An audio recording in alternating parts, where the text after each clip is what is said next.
Barusan menterinya mengatakan naik, Malaysia turun. Daya saing ekonomi Indonesia merosot. Lah kok bisa?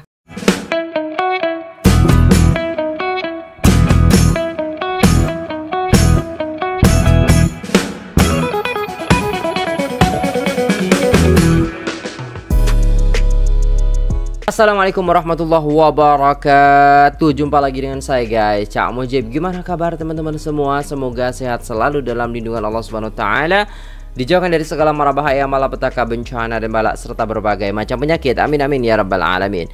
Alright, kali ini kita akan reaksi sebuah video yang sangat menarik sekali. Katanya Indonesia mengalahkan ekonomi Malaysia.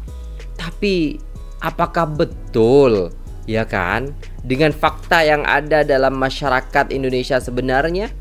Yuk kita simak videonya, tonton dari awal sampai akhir supaya tidak salah paham. Let's go. Menteri Keuangan Indonesia baru-baru ini menyatakan bahwa pertumbuhan ekonomi Indonesia di kuartal pertama tahun 2025 mencapai 4,9%, lebih tinggi dari Malaysia, Thailand, bahkan mendekati Filipina dan Cina. Klaim ini dianggap sebagai pencapaian besar di tengah krisis global yang menekan banyak negara maju. Namun, di balik kebanggaan atas angka pertumbuhan tersebut, kenyataan di lapangan justru berkata lain. Rakyat masih kesulitan mencari pekerjaan di negara sendiri.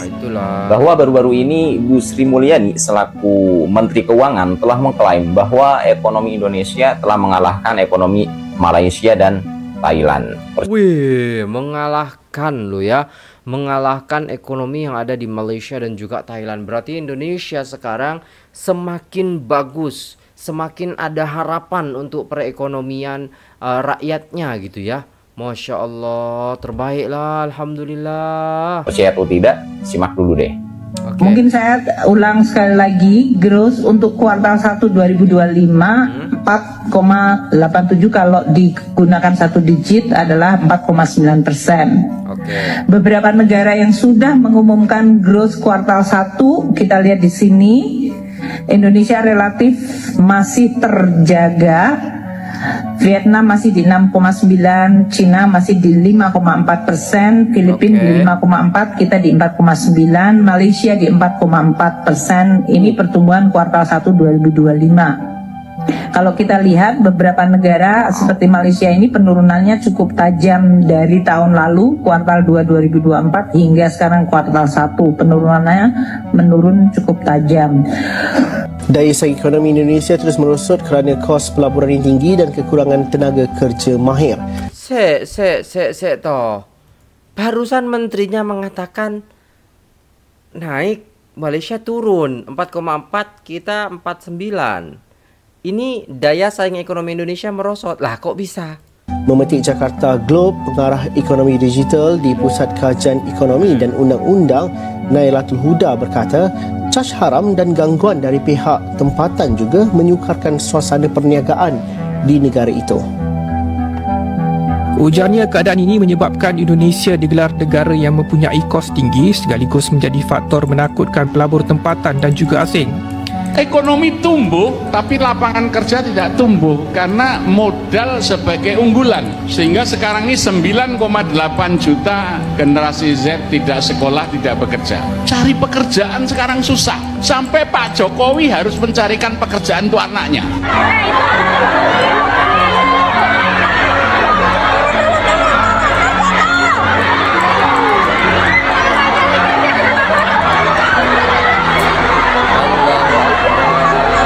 Ekonomi Indonesia meningkat, tetapi lihatlah realita. Rakyat susah cari kerja di negara sendiri. Memang begitu ya guys ya. Saya juga scroll kemarin juga di TikTok. Itu yang viral yang kayak gini nih. Ya mungkin cari 100 pekerja, tapi yang diterima ya, yang daftar maksudnya, tapi yang daftar itu ribuan loh. Gila nggak? Allahu Akbar, sampai segini katanya ekonominya naik, tapi yang cari pekerjaan sampai kayak gini.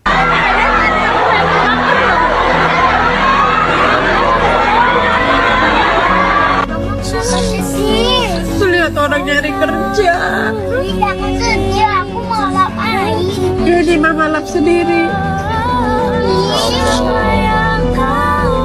Nih loh guys ya, kalau kita sadar ya guys ya, betapa kita melihat kenyataan yang ada di depan mata kita, mau daftar kerja. Allahu Akbar, ya Allah, ya Allah. Siapa yang mau kau di sana, aku di sana.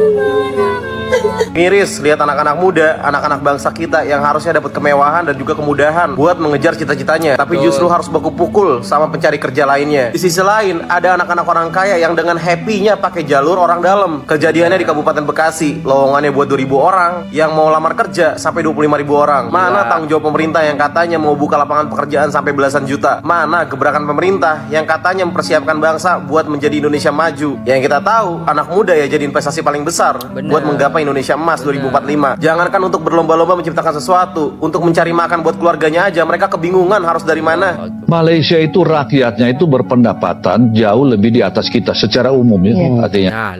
Nah loh. Jadi meskipun ekonominya dikatakan merosot gitu kan, tapi pendapatan rakyatnya stabil di atasnya kita. Sedangkan kita aja pendapatan kadang nggak tentu gitu loh dalam 1 bulan. Iya kalau sudah jadi karyawan sudah tentu, tapi kalau yang kerjanya serabutan itu belum tentu. Makanya milih ojek online guys, iya kan? Jadi aduh gak tahu sudah guys. Ini pengakuan ya, pengakuan daripada bapaknya ini ya. Ya, mulai dari paling bawah sampai di atas. Tapi biaya hidup mereka itu murah. Hanya 1/2 atau 1/3 dari kita. Contoh ini, jalan tol yang panjang saya drive sendiri saya tahu 485 km. Ini langsung pembuktian dia juga ke Malaysia gitu loh, tahu dengan kondisi di sana. Bayar uang rupiah ini kalau dirupiahkan 170.000. Kita ke Semarang hampir 500.000, lebih pendek 400 sekian. Namanya BBM, dia juga impor kan. BBM di sana RON 95 dan yang benar. RON 95. Itu 7.000 sekian. Kita RON 92.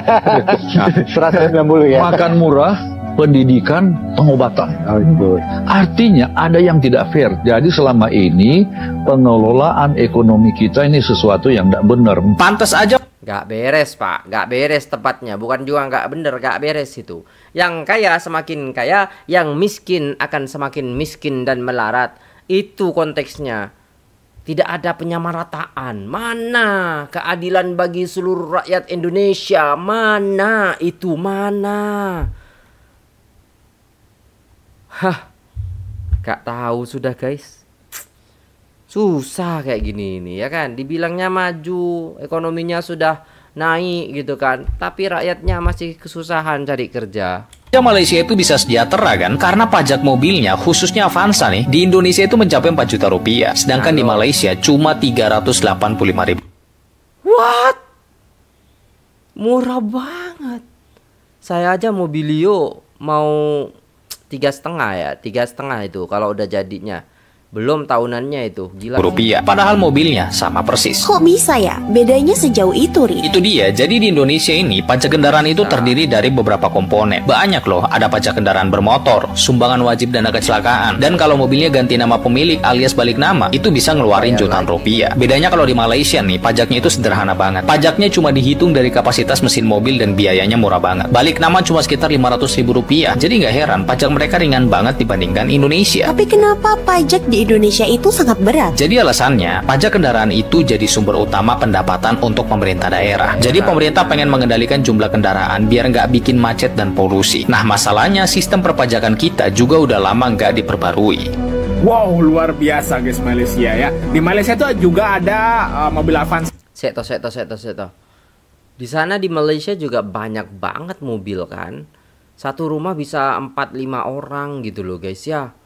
Pajaknya juga murah gitu. Kita pajak mahal, ya kan? Mahal semua kita tuh. Pajak mahal, beli mobil mahal. Gak punya mobil orang kita itu, ya kan? Hanya orang-orang kaya aja yang bisa punya mobil gitu. Sedangkan di Malaysia, di kampung-kampung kita lihat semuanya punya mobil. Pajaknya murah. Berarti serba murah no, ya kan? Mobil produksi sendiri, ya kan? Guys, dan pajaknya teman-teman lihat di sini.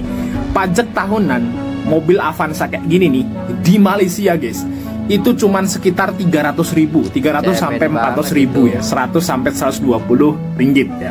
Nah sementara di Indonesia pajak Avanza yang modelan kayak gini itu 3 jutaan guys, luar biasa. Pajak di Indonesia itu 10 kali lipat ya, lebih mahal daripada negara tetangga Malaysia. Tapi guys, fasilitas yang kita dapatkan 10 kali lebih jelek daripada negara tetangga. Luar biasa Konoha, hidup Konoha. Baru sebulan di Malaysia, nilai rupiah makin gak ada harganya. Pasti lu nanya, Bang, kenapa sih bisa begitu? Jadi, salah satu alasannya adalah karena Indonesia punya utang luar negeri yang lebih gede dan mayoritas dibayar pakai dolar.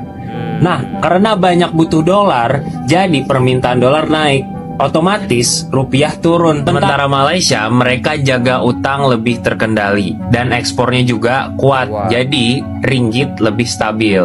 Kemudian Malaysia juga punya cadangan devisa yang lebih tinggi per kapita dan suku bunga mereka juga sering lebih menarik buat investor. Jadi kalau ditanya, terus investor asing milih kemana bang? Ya jelas lebih milih ke Malaysia karena iklim ekonominya dianggap lebih aman. Jadi bukan cuma soal angka tapi juga soal kepercayaan. Gimana menurut kalian? Apa yang bisa Indonesia benahi biar mata uang kita nggak lemah terus? Per hari ini 1 ringgit udah hampir 3.800 rupiah. Padahal di tahun lalu gue inget banget 1 ringgit udah nyampe 3.400 rupiah. Bahkan sempat di 3.200 waktu ringgit lagi jatuh-jatuhnya. Jadi dalam waktu 1 tahun aja perbedaannya tuh udah hampir 600 rupiah. Dan jangan bilang ini perbedaan yang kecil, karena kalau kalian transaksi dalam 10.000 ringgit aja, perbedaannya itu udah hampir 6 juta rupiah. Besar kan? For my Malaysian friends yang nak bercuti dekat Indonesia, this is the perfect time for you. Sebab korang boleh shopping banyak-banyak barang. But this is the bad news for my Indonesian friends, karena Indonesia lagi nggak baik-baik aja. Kurs rupiah tuh terus turun dan ini mengindikasikan bahwa ekonomi Indonesia tuh lagi nggak baik-baik aja. Kondisi ekonomi politik yang nggak stabil membuat investor asing tuh jadi jauh dari Indonesia. Salah satu akibatnya kurs rupiah ini jadi turun. Kebijakan pemerintah tuh sekarang sangat-sangat penting dan sangat menentukan. Tapi yang kita lihat apa? Sekarang kebijakan pemerintah justru kontroversial. Oh, masih ada yang bilang Indonesia baik-baik aja. Gue mau tanya, indikator baik-baik aja tuh dari mana? Apakah dari orang yang masih banyak di mall dan orang masih banyak mudik? No, we can say that Indonesia baik-baik aja karena itu. Karena gue ngeliatin banget kurs rupiah tuh bener-bener trennya kayak begini. Even $1 sekarang udah nyentuh 17.000. Jadi no, we're not in the good situation. So for my fellow Indonesian friends yang masih berakal sehat, tighten your belt, berhemat dulu karena kita nggak tahu kondisi ke depan itu akan semakin buruknya kayak gimana. For my Malaysian friends, if korang nak bercuti dekat Indonesia, saya sangat alu-alukan korang untuk datang. Korang boleh banyak-banyak shopping dekat sini sebab kurs kita orang tengah turun. Ekonomi and politics tuh je yang teruk gila dekat sini. Kurang tepat ketika sebagian orang bilang bahwa hutang luar negeri kita masih di bawah kontrol, bahkan lebih baik dari Malaysia. Itu nggak tepat karena kita sudah termasuk kategori rentan. Malaysia misalkan hutangnya cukup banyak tapi mereka industrinya kuat.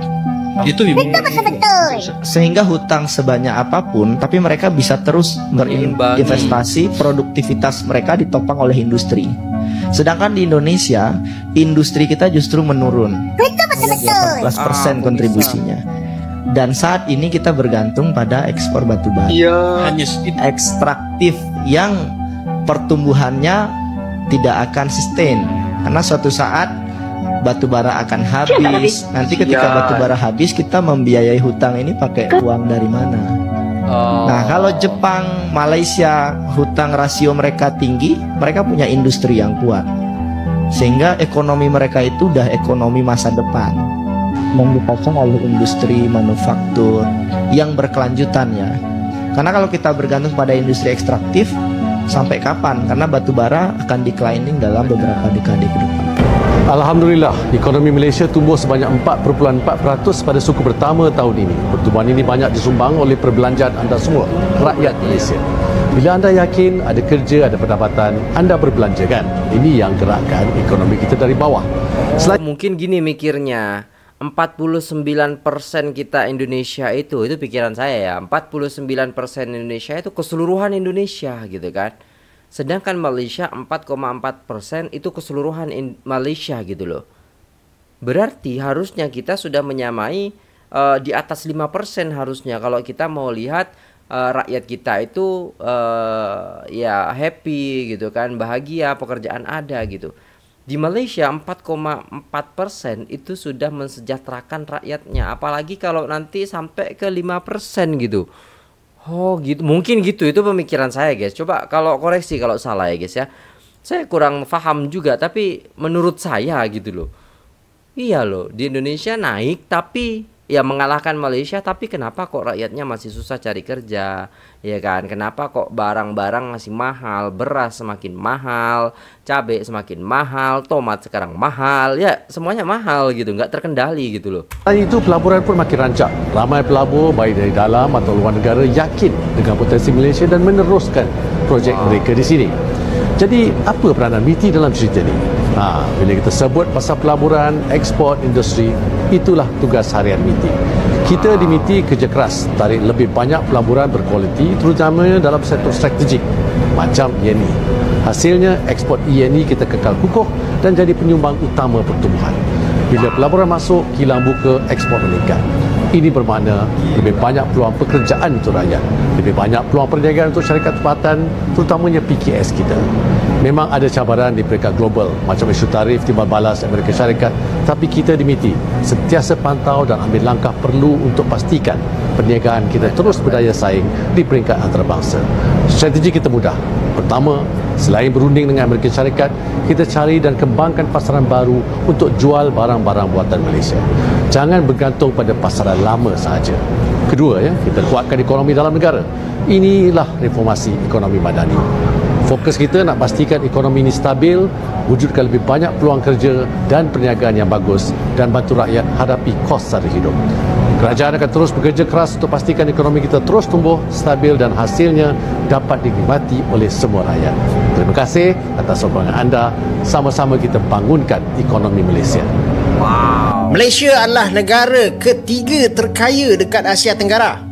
Itu kalau menurut International Monetary Fund ataupun IMF. Jom kita bincangkan benda ni. Menurut IMF, Malaysia berada di tangga ketiga negara yang paling kaya dekat Asia Tenggara ni, di belakang Singapura dan juga Brunei. Sementara dekat belakang kita pula ada Thailand dan juga Indonesia. So persoalannya, macam mana dia ukur kekayaan ni? Dia ukur kekayaan ni melalui apa yang kita panggil sebagai GDP per capita.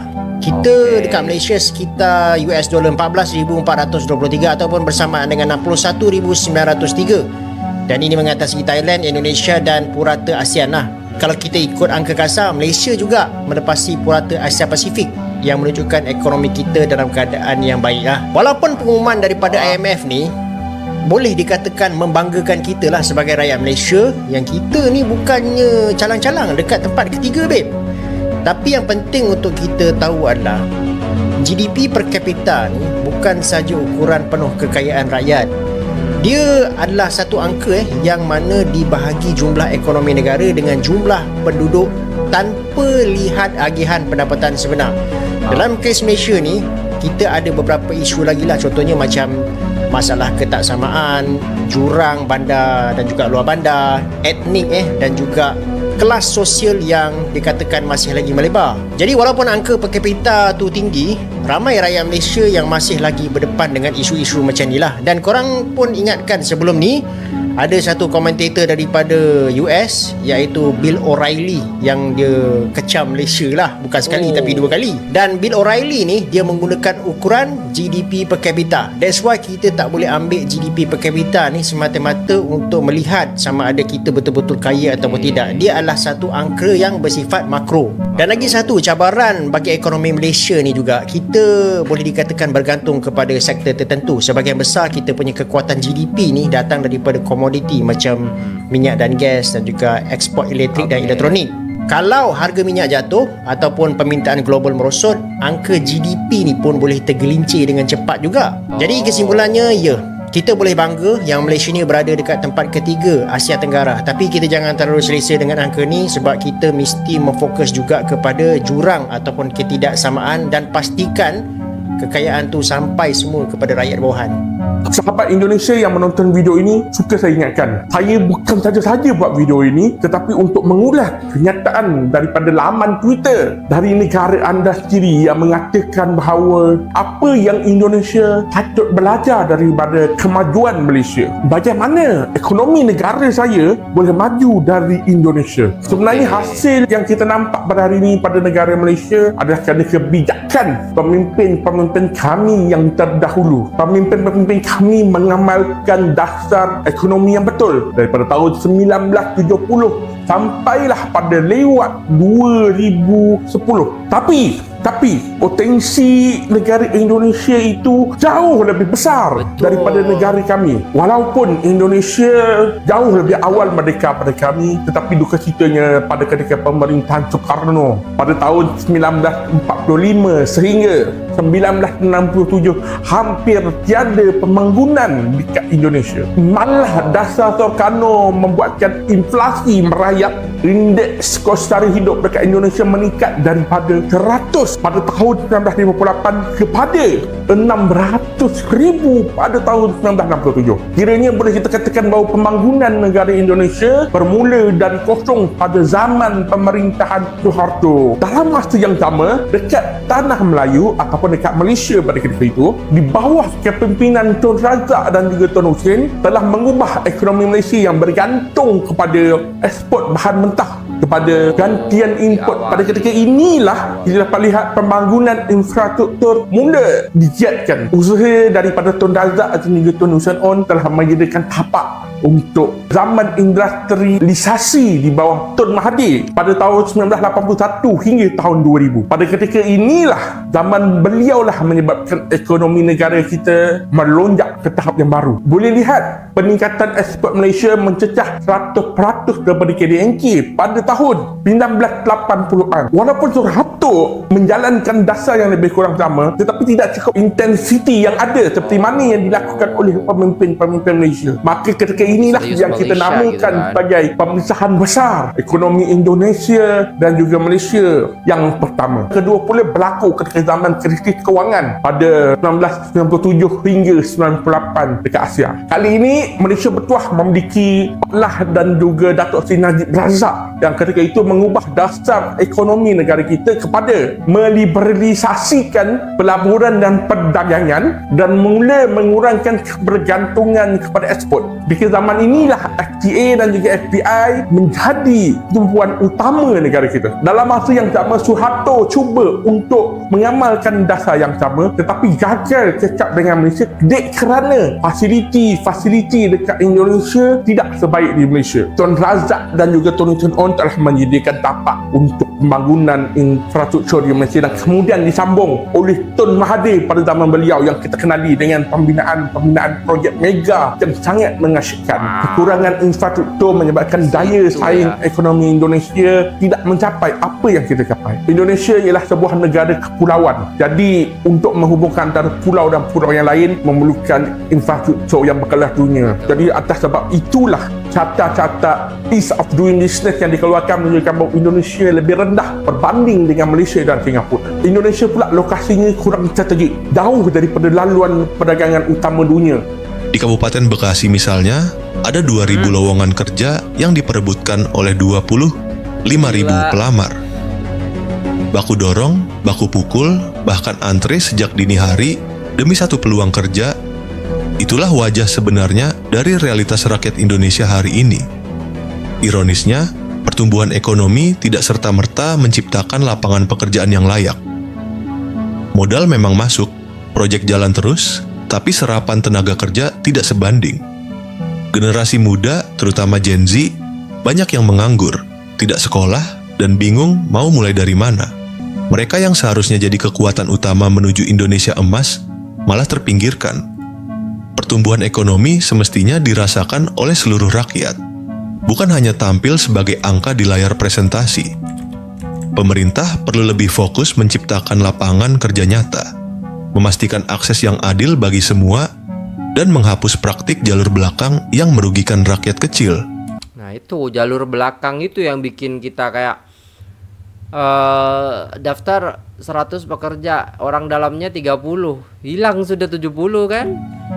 Jangan biarkan anak-anak bangsa kehilangan harapan hanya karena sistem tidak berpihak pada mereka. Bener. Indonesia tidak hanya butuh ekonomi yang tumbuh, tapi juga keadilan yang hidup. Alright, udah selesai videonya, dan itulah tadi ya guys ya, sangat-sangat gimana nih guys ya, meresahkan juga gitu. Ekonomi kita tumbuh tapi lowongan pekerjaan yang semakin sulit untuk kita dapatkan gitu. Mana keadilan bagi seluruh rakyat Indonesia? Allahu Akbar. Memang kita lebih tinggi daripada Malaysia katanya, tapi faktanya rakyat Malaysia itu makmur, ya kan? Rakyat Malaysia itu senang, rakyat Malaysia itu tidak kesusahan gitu loh. Yang ada kita buat hoax. Rakyat Malaysia kekurangan beras gitu kan. Allahu Akbar, Allahu Akbar. Gak tahu lah guys ya, kita mau gimana lagi. Tapi yang terpenting di sini kita harus mengambil pelajaran bahwasannya yuk sama-sama kita memajukan ekonomi Indonesia ya guys ya. Sama-sama istilahnya mendukung produk-produk Indonesia ini ya guys ya. Jangan sampai kita ya kayak gitulah. Allahu Akbar. Gak tahu lah saya mau ngomong apa lagi ya guys ya. Tapi ini reality ekonomi Indonesia itu memang seperti ini. Yang dibilang kalahkan Malaysia tapi malah bikin mewek gitu loh guys ya. Bikin kita tuh gimana gitu loh, hati gak enak melihat para pekerja yang daftar tapi lowongannya sedikit gitu. Allahu Akbar. Oke guys, mungkin itu dulu videonya. Terima kasih udah tengok video ini sampai selesai. Semoga Indonesia semakin baik ya. Semoga bisa istilahnya seperti Malaysia atau melebihi Malaysia lah ya kan, supaya rakyatnya itu hidup sejahtera, damai. Dibilang tadi kan pendapatan orang Malaysia daripada kita itu lebih banyak di sana guys. Lebih banyak pendapatan rakyat Malaysia daripada Indonesia. Makanya stabil di sana, dan kos hidupnya itu sepertiga atau seperempatnya katanya. Ya kan, daripada gajinya. Seumpama gajinya 2.000, berarti 500 itu untuk kos kehidupan. Di sini gaji 1-2 juta atau 3 juta, kos kehidupannya 1,5 juta, 2 juta, bisa jadi segitu, ya kan? Gitulah guys ya. Terima kasih, sampai jumpa di video selanjutnya. Saya pamit undur diri. Assalamualaikum warahmatullahi wabarakatuh.